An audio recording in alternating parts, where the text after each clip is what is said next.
ဒီဗီဒီယိုလေးကတဆင်နီရိုနေတဲ့ဂျနိုဝါမြို့အနီးကတောင်ပေါ်ခန့်တဲ့တစ်ခုကိုအလုံးခေါ်ရမှာဖြစ်ပါတယ်။နီရိုနေတဲ့အီတလီမြောက်ပိုင်းကဂျနိုဝါမြို့ဘေးမှာဝန်းရံထားတဲ့တောင်ပေါ်တွေမှာခန့်တဲ့တွေအများကြီးရှိပါတယ်။ဒီနေ့တော့အဲ့ဒီခန့်တဲ့တွေကတစ်ခုကိုနီရိုရဲ့ချစ်တဲ့တငယ်ချင်းမိသားစုတွေနဲ့စုပြီးတောင်တက်အပန်းတော့ဖြစ်မှာဖြစ်ပါတယ်ရှင်။ဒါတော့ခိုင်းမလဲမအောင်မြင်ရတဲ့နေမှာပါနော်။ဒီဒေါ်လန်လေးထဲမှာဗီဒီယိုရိုက်တုံနောက်မှကြံခဲ့တဲ့နီကိုနိသားလေးကလှည့်ကြည့်နဲ့နိနဘေးနာမှာအမြဲတမ်းစောင့်ရှောက်ပြီးရှိနေခဲ့ပါတယ်။ဒီတောင်တက်လန်လေးရဲ့နဘေးမှာလှပတဲ့တော်ရန်ပန်းမင်လေးတွေကိုလည်းမြင်ရပြီး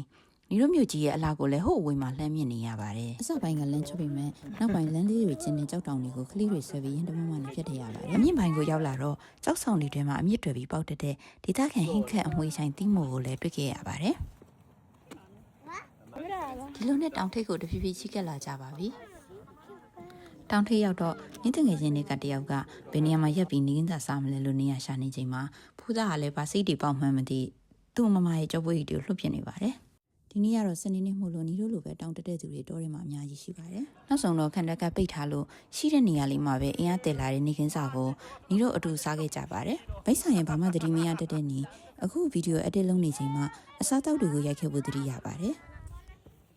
နေကင်းစားစားပြီးတော့နီတို့ရဲ့ကလေးတွေကခန္ဓာဘီတောတောင်ထဲမှာသူတို့စော့ကျင်တယ်လို့စိတ်ကြိုက်စော့ကစားကြပါတယ်ဒီနေ့တောင်တက်ခီးစင်လေးရဲ့ရည်ရချက်ကဒီနေရာကိုလည်းမဟုတ်ပါဘူးကိုယ့်ရဲ့ချစ်တဲ့တငယ်ချင်းတွေနဲ့အတူနေပြီးကျမရဲ့အတွက်လည်းလေ့ကျင့်ရင်စနေနေ့လေးကိုတဘာဝတောတောင်ထဲမှာအင်းကြီးစွာဖြတ်သန်းမှုပါဒါကြောင့်ခီးသားချစ်သူအညီကိုမောင်နှမတို့လည်းခီးတွေမတော်ရတဲ့အချိန်မှာကိုချစ်တဲ့မိတ်ဆွေမိသားစုတွေနဲ့အတူကိုတက်နိုင်ရနီးစက်ရတဘာဝလှပတွေထဲမှာကျမအောင်လေ့ကျင့်ရင်နောက်လာမယ့်ခီးတွေအတွက်ကျမတန်ဆွမ်းနိုင်အောင်ပြင်ဆင်နိုင်ပါစေလို့ညီစုတောင်းပေးပါတယ်နော်ဒီနေ့တော့ဒီလောက်ပါပဲနောက်ရဲ့ vlog လေးမှာပြန်ဆောင်ကြမယ်နော်